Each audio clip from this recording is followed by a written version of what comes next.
ದೊಡ್ಡಪ್ಪ, ನಿಮ್ಮ ಕೈಯಲ್ಲಿ ಈ ಗದೆ ಇರುವಾಗ ಪೂಜ್ಯ ತಂದೆಯವರ ಕಪಿಧ್ವಜವು ಯುದ್ಧ ಭೂಮಿಯಲ್ಲಿ ಆಡ್ತಿರುವಾಗ ಪಾಂಡವರಿಗೆ ಪದೇವೆ ಈಗ ನಮಗೆ ಒದಗಿರುವ ಅಂತ ಆಪತ್ತಾದರೂ ಏನು ತಂದೆ? ಏನು ಹೇಳಿದೆ ಕುಮಾರ? ದ್ರೋಣನ ಚಕ್ರವ್ಯೂಹ ಭೇದಿಸಲು ನಮ್ಮಿಂದ ಸಾಧ್ಯವಿಲ್ಲ. ಇದಕ್ಕಾಗಿ ಇಷ್ಟೊಂದು ಚಿಂತೆ ಜ್ಯೇಷ್ಠ ಪಿತಾ?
ನಾನು ಆ ಚಿಕ್ಕವನು ಬೆರೆಸುವೆ, ಅದಕ್ಕೆ ಅನುಮತಿಯನ್ನು ಪಡೆಯಲೇ ನಾನು ಇಲ್ಲಿಗೆ ಬಂದಿಯದು. ಬಾಬು ಅಭಿಮನ್ಯು ಬಾಬು, ನೀನು ನಮ್ಮ ವಂಶದ ಗೌರವ ಸ್ವರೂಪನೇ ಸರಿ.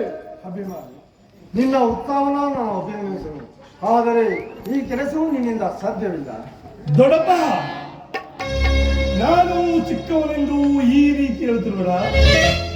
ನಿಮ್ಮ ಕಣ್ಣ ಮುಂದಿರುವ ಈ ಪಾರ್ಥಿವ ದೇಹವು ಚಿಕ್ಕದಿರಬಹುದು, ಆದರೆ ಅದರೊಳಗಿನ ಜೀವ ಜ್ಯೋತಿಯು ಚಿಕ್ಕ.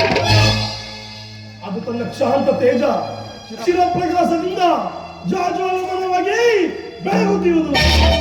ಸಾಹಸದ ಪ್ರಭಾವದಿಂದ ಪ್ರತಿಬಿಂಬಿತವಾಗಿ ವಿಜೃಂಭಿಸುತ್ತಿರುವುದು. ಅದು ತನ್ನ ಮಹತ್ ಪ್ರಕಾಶದಿಂದ ಈ ಕುರುಕ್ಷೇತ್ರವನ್ನು ಬೆಳಗಲು ಅನುಮತಿಯನ್ನು ಕೊಡಿ. ನನ್ನನ್ನು ಮಗನಾಗಿ ಪಡೆದ ಧನಂಜಯನು ಅಭಿಮಾನದಿಂದ ತಲೆಸುವುದನು. ವೀರ ಪ್ರಸೂವಾದ ಸುಭದ್ರಾ ದೇವಿಯು ಆನಂದಾಸ್ಪದಗಳನ್ನ ಯೋಗ್ಯಾಸಾರವು ದೊರೆತಾಗ ಧೈರ್ಯದಿಂದ ಓಡಾಡಿ ಕೀರ್ತಿಶಾಲಿಯಾವುದು ಶಾಸ್ತ್ರ. ಮರಣದ ಕಂಜಿ ಸತ್ತ ಸನ್ಮಾನದಿಂದ ಅಡಿಗೆ ಮನೆಯ ಕಾಯಿ ಪಲ್ಯಗಳನ್ನ ಕತ್ತರಿಸುತ್ತಾ ಕುಳಿತುಕೊಳ್ಳುತ್ತ ದೊಡ್ಡಪ್ಪ, ನಾನು ತಾಯಿಯ ಗರ್ಭದಲ್ಲಿದ್ದಾಗಲೇ ಇರುವ ಬೇರೆ ಪದ್ಧತಿಯನ್ನು ತಿಳಿದಿರುವೆನು. ಈಗ ಅದಕ್ಕೆ ಅವಕಾಶ ದೊರೆತಿದೆ. ವ್ಯರ್ಥ ಮಾಡಬೇಡ ಮಾತನ್ನೇ, ನನಗೆ ಅನುಮತಿಯನ್ನು ಕೊಡಿ. ಆಗ ತಿಳಿವೇನೆ ಪಾರ್ಥನ ಮಗನು ಪಾರ್ಥನಂತೆ.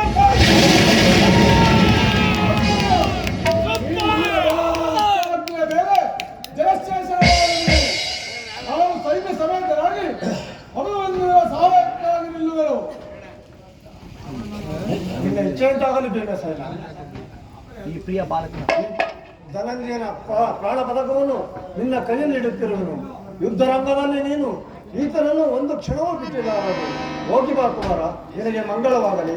ಅಪ್ಪಾಜಿ, ನಿಮ್ಮೆಲ್ಲರ ಆಶೀರ್ವಾದವು ವಜ್ರ ಕವಚದಂತೆ ನನ್ನನ್ನು ರಕ್ಷಿಸುವಾಗ ನನಗೆ ಭಯ